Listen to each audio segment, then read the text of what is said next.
Hello अंशल lovers, welcome back to my channel. Last part में हमने देखा था वयिंग को जब पता चलता है कि लांगवांग जी की शादी होने वाली है तो वो बहुत ज़्यादा हार्ट ब्रोकन फील करने लगता है। वो लिू फैमिली को गुड बाय बोलता है और अपने लिए रात बिताने के लिए एक इन ढूंढने लगता है। सबसे पहले जो उसे इन दिखाई देता है वो उसी में अंदर चला जाता है, क्योंकि आज उसे फ़र्क नहीं पड़ता था कि इन के रूम्स अच्छे हैं या नहीं, या वहाँ खाना अच्छा है या नहीं, क्योंकि आज उसे बस अल्कोहल की ज़रूरत थी। वुयिंग वहाँ के ओनर से कहता है, अपनी स्ट्रॉन्गेस्ट अल्कोहल के 6 जार मेरे रूम में भिजवा देना। ऐसा कहकर वुयिंग अपने रूम में चला जाता है। रूम काफ़ी छोटा था, वहाँ पड़ा हुआ बेड भी काफ़ी छोटा था, वहाँ का फर्नीचर भी काफ़ी पुराना था, पर वुयिंग को इससे कोई फ़र्क नहीं पड़ता था। तब उसे फ़र्क पड़ता अगर उसके साथ लंजा होता, क्योंकि लंजा सब कुछ बेस्ट डिज़र्व करता है, और एक बेस्ट पार्टनर भी जो हमेशा उससे उसी तरह प्यार करे जैसा प्यार वो डिज़र्व करता है। और शायद लंजा को अब वो पार्टनर मिलने भी वाला है। यही सब सोचकर वुयिंग एक ब्रोकन हंसी हंसने लगता है। वो एक एक करके अल्कोहल के पूरे 4 जार ख़त्म कर देता है, पर अभी भी वो होश में था और सोच सकता था। वो खुद से कहता है, मुझे खुश होना होगा लंजा के लिए। वो सारी फीलिंग्स जो मेरे अंदर उमड़ रही हैं, मुझे उन्हें दबाना होगा और लंजा को मुस्कुराते हुए कॉन्ग्रेचुलेट करना होगा। लंजा से मिलने के बाद वुयिंग को कभी कभी अपने चेस्ट में पेन फील होता था, जो उसे वार्म फीलिंग भी देता था। आज वुयिंग उस फीलिंग को नाम देने के लिए तैयार था, पर अब बहुत देर हो चुकी थी। वुयिंग 5वां जार भी खाली कर देता है और इनसे बाहर आ जाता है। कुछ दूरी पर चलते ही पीछे से कोई आवाज़ देता है, यंग मास्टर, क्या आप ठीक हैं? वुयिंग पीछे मुड़कर देखता है तो वहाँ ओनर की डॉटर खड़ी थी। वुयिंग फिर से एक फोर्स्ड स्माइल देते हुए कहता है, आज से ज़्यादा खुश तो मैं कभी भी नहीं था। मेरा बेस्ट फ्रेंड शादी कर रहा है, मैं तो बस सेलिब्रेट कर रहा हूँ। वो लड़की वुयिंग को देखकर कहती है, यंग मास्टर, पर आप रो रहे हैं। वुयिंग को रियलाइज़ होता है कि उसके आंखों से आंसू आ रहे थे। वो उस लड़की से कहता है, ये तो हैप्पी टीयर्स हैं, मैं बहुत खुश हूँ ना। अचानक से वुयिंग को वॉमिटिंग होने लगती हैं। वो लड़की उसके पास आ रही होती है, तभी वुयिंग कहता है, मैं ठीक हूँ, मैं थोड़ी देर में ठीक हो जाऊँगा। वो लड़की फिर हेजिटेट करते हुए कहती है, प्लीज़ मुझे अपनी मदद करने दीजिए, मैं आपको आपके रूम में वापस पहुँचा देती हूँ। वुयिंग कहता है, नहीं, उसकी कोई ज़रूरत नहीं। पर वो लड़की ज़बरदस्ती वुयिंग का हाथ पकड़ती है, अपने शोल्डर्स पर रखती है और उसे रूम की तरफ ले जाने लगती है। वो लड़की वुयिंग को उसके रूम में लेकर आती है, उसके बूट्स निकालकर उसे बेड पर लिटा देती है और उससे कहती है, स्लीप वेल यंग मास्टर, कल मॉर्निंग में मैं आपके लिए पॉरिश ले आऊँगी। अब अगले 3 दिनों तक यही चलता रहा। वुयिंग मॉर्निंग में सोबर होता, पर रात के समय वो फिर से बहुत ज़्यादा ड्रिंक किया करता, अपनी फ्लूट पर म्यूज़िक प्ले करता और सो जाया करता। सुबह होते ही ओनर की डॉटर उसके लिए पॉरिश ले आया करती थी। चौथे दिन वुयिंग ने सोचा कि मैं इस तरह कंटिन्यू नहीं कर सकता, मुझे अब ये सब रोकना होगा। वुयिंग को खुद पर तरस खाना कभी भी पसंद नहीं था, और वो एक ऐसी चीज़ के लिए ऑलरेडी शौक मना चुका था जो एग्जिस्ट ही नहीं करती थी। वो बाहर जाकर लिटिल एप्पल को पिक करता है, तभी वो डॉटर उसके पास आकर फिर से कहती है, यंग मास्टर, क्या आप जा रहे हैं? वुयिंग उससे कहता है, हाँ, मुझे अब जाना होगा, थैंक यू सो मच, तुमने इन दिनों मेरा बहुत ख्याल रखा। तो वो लड़की कहती है, थैंक यू की कोई ज़रूरत नहीं यंग मास्टर, मुझे खुशी है कि अब आप बिल्कुल ठीक हैं। वुयिंग वहाँ से निकल जाता है और लिटिल एप्पल से कहता है, लिटिल एप्पल, अब सिर्फ हम दोनों ही हैं, हमें एक दूसरे की आदत डालनी होगी। वुयिंग अब वांग जी के लिए एक और लेटर लिखने की हिम्मत तो नहीं कर पा रहा था, पर अभी उसकी आदत बन चुकी थी। शाम होते ही उसे लंजा को खत लिखने की आदत थी। खुद से कहता है कि अब ये लंजा के लिए वो आखिरी खत लिखेगा। वो खत की शुरुआत में इस बार डियर लंजा ना लिखकर लिखता है, टू हिज एक्सीलेंसी एक्सटीम्ड हांगगुंजुन, कॉन्ग्रेचुलेशंस, मैं तुम्हें और तुम्हारे पार्टनर को इस दुनिया की सारी खुशियाँ विश करता हूँ। पर उसे कुछ अजीब लगता है और वो सारी लाइंस काट देता है। अब वो लिखता है, लंजा, मुझे विश्वास नहीं हो रहा, तुमने मुझे बताया तक नहीं कि तुम शादी कर रहे हो। तुम सच में बहुत शेमलेस हो। मुझे अभी तक ये तक नहीं पता कि वेडिंग हो कब रही है, और तुम कभी भी मुझे खत नहीं लिखते। शायद अब मैं जान गया हूँ कि क्यों नहीं लिखते, पर मुझे खुशी होती कि अगर तुम मुझे ये बात खुद बताते, ना ही कि राह चलता कोई मर्चेंट मुझे ये बताता। मुझे नहीं पता कि तुम्हारी वेडिंग में अटेंड कर पाऊँगा या नहीं, पर अगर मैं करता भी हूँ तो मुझे बहुत सारी एम्प्रर्स स्माइल चाहिए, जिससे मैं सब कुछ, इससे आगे वो कुछ नहीं लिख पाता। वो ये सारी लाइंस फिर से कट कर देता है और लास्ट में सिर्फ एक लाइन लिखता है, डियर लंजा, मैं सिर्फ यही आशा करता हूँ कि तुम हमेशा खुश रहो, तुम्हारा वेविशन। पर वुयिंग इस लेटर को भी नहीं भेजता। वुयिंग को चिंगी निकले 3 दिन हुए थे और अचानक स्नोफॉल होने लगता है। वुयिंग लिटिल एप्पल के साथ एक जगह ढूंढने के लिए निकल जाता है जिससे वो रात बिता सके, पर उसे आसपास कोई भी विलेज या टाउन नजर नहीं आ रहा था। चलते चलते जब अंधेरा होने लगा था, फाइनली वुयिंग को एक छोटी सी हट नजर आती है।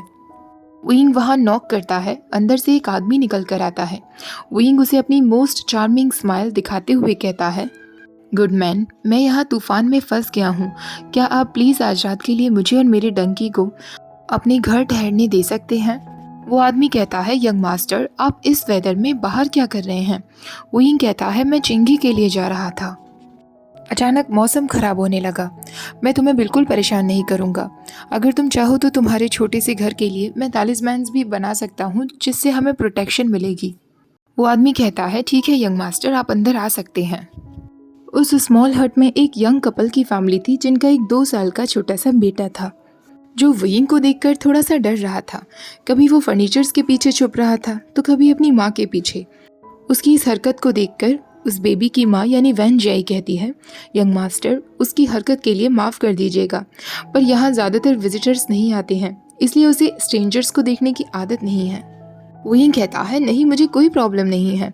मैं समझ सकता हूँ, सारे चिल्ड्रन मेरे आयुएन की तरह स्ट्रेट फॉरवर्ड नहीं होते।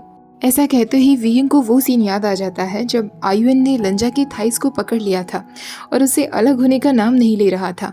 वो ये सब सोच में लग जाता है। तभी वैन जय कहती है, यंग मास्टर, आप किसी सोच में डूबे हुए हैं।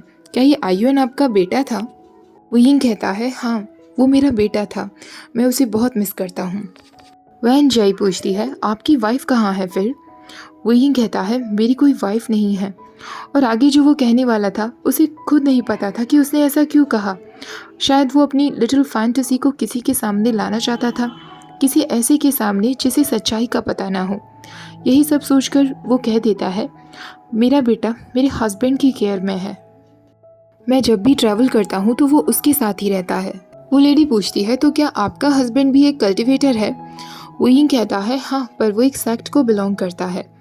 वो लेडी पूछती है, तो क्या आपके सेक्ट में कल्टीवेशन पार्टनर साथ साथ नहीं रहते? वुयिंग को समझ नहीं आ रहा था कि इस बात पर उसे हंसना चाहिए या रोना चाहिए। वो उससे कहता है, हम दोनों साथ में काफ़ी कुछ शेयर करते हैं और बस इतना ही मेरे लिए काफ़ी है। अगली सुबह भी तूफान थमने का नाम नहीं ले रहा था। स्नोफॉल और भी ज़्यादा बढ़ गया था। वो लेडी वुयिंग से कहती है, यंग मास्टर, शायद आपको एक और दिन यहाँ रुक जाना चाहिए। वुयिंग सोचने लगता है, शायद अगर लंजा हट उसके साथ होता तो वो इन सारे पलों को एकदम डिफरेंट तरीके से एंजॉय कर रहा होता। स्नोफॉल को देखकर लंजा का ब्यूटीफुल फेस वुयिंग के सामने आने लगता है। वुयिंग को खोया हुआ देखकर वैन जय फिर उससे पूछती है, क्या हुआ यंग मास्टर? वुयिंग कहता है, कुछ नहीं, मेरा हस्बैंड जहाँ रहता है उस सेक्ट में भी काफ़ी ज़्यादा स्नोफॉल होता है। वैन जय कहती है, अच्छा, तो इसीलिए काफ़ी सारी हैप्पी मेमोरीज आपके सामने आ गई होंगी। वुयिंग एक सैड स्माइल देते हुए कहता है, हाँ, बहुत लंबा समय हो चुका है और हमने एक दूसरे को नहीं देखा है। वैन जय कहती है, फिर आप इतनी दूर ट्रैवल करने के लिए अपने हस्बैंड के बिना कैसे आ सकते हैं यंग मास्टर? मैं तो अपने हस्बैंड के बिना बिल्कुल नहीं रह सकती। वुयिंग फिर स्माइल करते हुए कहता है, उसकी ड्यूटीज़ की वजह से उसे वहीं घर रुकना पड़ता है। वो कहती है, मुझे माफ़ करिएगा यंग मास्टर, पर ऐसी लाइफ तो बहुत दुख भरी होती होगी। वुयिंग कहता है, मेरा विश्वास करिए, लाइफ इससे भी ज़्यादा दुख भरी हो सकती है। अगले दिन वुयिंग जाने के लिए तैयार था। वैन जय उससे कहती है, यंग मास्टर, मुझे आपसे एक फेवर चाहिए। पास ही के गांव में मेरी बहन रहती है। वहाँ काफ़ी सारी अजीब चीज़ें हो रही हैं। आप एक कल्टीवेटर हैं, क्या आप प्लीज़ जाकर पता लगा सकते हैं कि उन अजीब चीज़ों का कारण क्या हो सकता है? वुयिंग कहता है, ऑफ कोर्स, मैं इसी के लिए तो हूँ। वैन जय कहती है, thank you so much young master. मेरी बहन का नाम वैन मैफिन है। वो आपको रहने की जगह देगी और खाने के लिए खाना भी देगी। वुयिंग लिटिल एप्पल को लेकर पास ही के गांव की तरफ निकल जाता है। गांव में काफ़ी सन्नाटा था। पास ही में काफ़ी घर बने हुए थे, लेकिन घर से बाहर वुयिंग को कोई नज़र नहीं आ रहा था। तभी एक ओल्ड मैन वहाँ से होकर गुजरता है जो काफ़ी नर्वसली जल्दी जल्दी चल रहा था। वुयिंग उसे देखकर कहता है, अंकल आप इतनी जल्दी में कहाँ जा रहे हैं, आपको चोट लग सकती है। वो ओल्ड मैन वुयिंग से कहता है, तुम्हें भी इस वक्त अंदर होना चाहिए, अंधेरे में बाहर होना सेफ नहीं है। वुयिंग कहता है, तो आप उन्हीं घोस्ट की वजह से कह रहे हैं?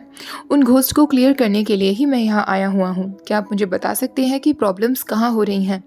वो ओल्ड मैन उसे वहाँ का रास्ता दिखा देता है। वान मिफिन से मिलने के बाद सारी सिचुएशन जानकर और वहाँ के घोस्ट को क्लियर करके वुयिंग चेंगी पहुँच जाता है। वो अपने विंटर का समय चेंगी में बिताता है। वो जानबूझकर नी हुएसांग से मिलने के लिए नहीं जाता क्योंकि वो लंजा की अपकमिंग वेडिंग के बारे में किसी से भी बात नहीं करना चाहता था। वुयिंग को पता था कि नी हुएसांग को सारी नॉलेज होगी, लंजा किस से शादी कर रहा है और क्या उन दोनों के बीच में अफेक्शन है या नहीं। ये सारी बातें हुएसांग को पता होंगी, पर वुयिंग इस सब के बारे में कुछ नहीं जानना चाहता था। वुयिंग एक इन में बैठा लंच कर रहा था, तभी वो कुछ लोगों को आपस में बातें करते हुए सुनता है, जिनमें से एक कह रहा था, ये ज़रूर यीलिंग पैट्रियार्क ने करवाया होगा। विंटर इतनी हार्श हम सब के लिए हो रही है, ज़रूर उसकी गलती है। सच में कितना घटिया इंसान है, अपने फ़न के लिए हमें कोल्ड में तड़पा रहा है। तभी वुयिंग उनके पास जाकर कहता है, गुड मास्टर मुझे माफ़ कर दीजिएगा, पर यीलिंग पैट्रियार्क ये सब क्यों करवाएगा? क्या उसे ठंड का एहसास नहीं होता? तभी उनमें से एक कहता है, मैंने सुना है कि वो इस दुनिया में वापस आया जरूर इंसान के रूप में था, पर क्या पता वो अपनी शक्तियों का इस्तेमाल करके कुछ और ही बन गया हो। उनमें से एक कहता है, वो बस रिवेंज चाहता है और किस लिए करेगा। वुयिंग कहता है, रिवेंज के लिए वो फील्ड, वुड्स और रिवर्स को नष्ट करेगा, मतलब अगली बार तो वो समुद्रों और आसमानों से भी लड़ने लगेगा। तभी उनमें से एक तीसरा आदमी कहता है, तुम उसे कुछ ज़्यादा ही डिफेंड कर रहे हो, तुम यीलिंग पैट्रियार्क के हो कौन यंग मास्टर? वुयिंग कहता है, सॉरी गुड मास्टर, मैं किसी को डिफेंड नहीं कर रहा, मैं बस क्यूरियस था कि आपकी नज़रों में इतना पावरफुल इंसान जो है वो इतने स्टूपिड डिसीजंस क्यों लेगा। ऐसा कहकर वो उन सबको सैल्यूट करता है और अपनी वाइन का कप लेते हुए वहाँ से चला जाता है। और वो मन में सोचने लगता है, अच्छा ही है कि लंजा किसी और से शादी कर रहा है, एक बार उसकी शादी हो जाएगी तो शायद मेरा और उसके बीच में जो भी कुछ था वो सब खत्म हो जाएगा और लोग हमारे बारे में बातें भी नहीं बनाएंगे, जिससे उसका नाम खराब नहीं होगा। अगले दिन वुयिंग को वही जेड कॉम नजर आता है जो उसने वांगजी के लिए लिया था, पर अब वो वांगजी को वो कॉम नहीं दे सकता था। वुयिंग सोचने लगता है कि शायद उसे वो कॉम अब फेंक देना चाहिए, पर वो ऐसा नहीं कर पाता। अगर वो कॉम को फेंक भी देता तब भी वो उन फीलिंग्स को नहीं भुला पाता जो लंजा के लिए उसे होने लगी थी, और इन फीलिंग्स को लेकर उसे कोई रिग्रेट भी नहीं था, तब भी नहीं अगर लंजा उसे प्यार नहीं करता। इसी तरह न्यू ईयर का समय निकल जाता है। वुयिंग जिस होटल में ठहरा हुआ था वहाँ ट्रैवलर्स का एक ग्रुप आया हुआ था। वो सब लोग आपस में बातें कर रहे थे। यंगर मैन कह रहा था, मैं तुम्हें बता रहा हूँ, लोगों को तो बस र्यूमर्स फैलाने के लिए कुछ एक्साइटिंग चाहिए, मुझे नहीं लगता कि वो एक ऐसी इंसान है जो मैरिज में इंटरेस्ट लेंगे। तभी एक दूसरा लड़का कहता है, पर मेरी कजिन सिस्टर ने बताया कि विंटर से जस्ट पहले उसने हिज एक्सीलेंसी को सही टाउन में देखा, जो कि एक फॉर्चून टेलर को विजिट करने के लिए गए थे। ये बातें सुनकर वुयिंग एकदम फ्रीज हो जाता है। वो लड़का अपनी बात कंटिन्यू करते हुए कहता है, हिज एक्सीलेंसी ज़रूर जानने के लिए गए होंगे कि उनके और उनके पार्टनर के बीच में सब कुछ कैसा होने वाला है, या फिर वेडिंग डेट कंसल्ट करने के लिए गए होंगे। तभी उस ग्रुप में से एक वुमन कहती है, मैंने भी सुना था हिज एक्सीलेंसी सई टाउन के मोस्ट रेस्पेक्टेड फॉर्चून टेलर को विजिट करने के लिए अकेले गए थे, और गुसुलान आजकल काफ़ी ज़्यादा एक्सपेंसिव रेड फैब्रिक भी तो खरीद रहे हैं। और किसकी शादी हो सकती है? जरूर हंगुन जिन की शादी ही हो रही है। मैंने सुना है कि जिन गुंगवाइयों के मरने के बाद सेक्ट लीडर लैन ने तो खुद को सेक्लूजन में लॉक कर लिया है, तो उनकी शादी तो नहीं हो रही होगी। और गुसु में और कोई इतना इम्पोर्टेंट नहीं जिसके लिए इतनी प्लानिंग्स की जाए। वुयिंग वहाँ बैठा हुआ सोच रहा था कि उसे ये सारी बातें नहीं सुननी चाहिए, क्योंकि ये सब बातें उसे और भी ज़्यादा दर्द दे रही थीं। वो खड़ा होता है और ऊपर की तरफ अपने रूम में चला जाता है। वो रूम का दरवाज़ा बंद करके अपनी आंखें बंद करता है और हंसने लगता है। उसकी आंखों से आंसू बह रहे थे, पर वो हंसना भी बंद नहीं कर पा रहा था। ओके गाइस, आज का पार्ट यही ख़त्म करते हैं। तो आई होप आज का ये इमोशनल सा पार्ट भी आप लोगों को अच्छा लगा होगा। वीडियो अच्छी लगी हो तो प्लीज़ वीडियो को लाइक, शेयर, चैनल को सब्सक्राइब करना मत भूलिएगा। Thank you for watching, bye bye.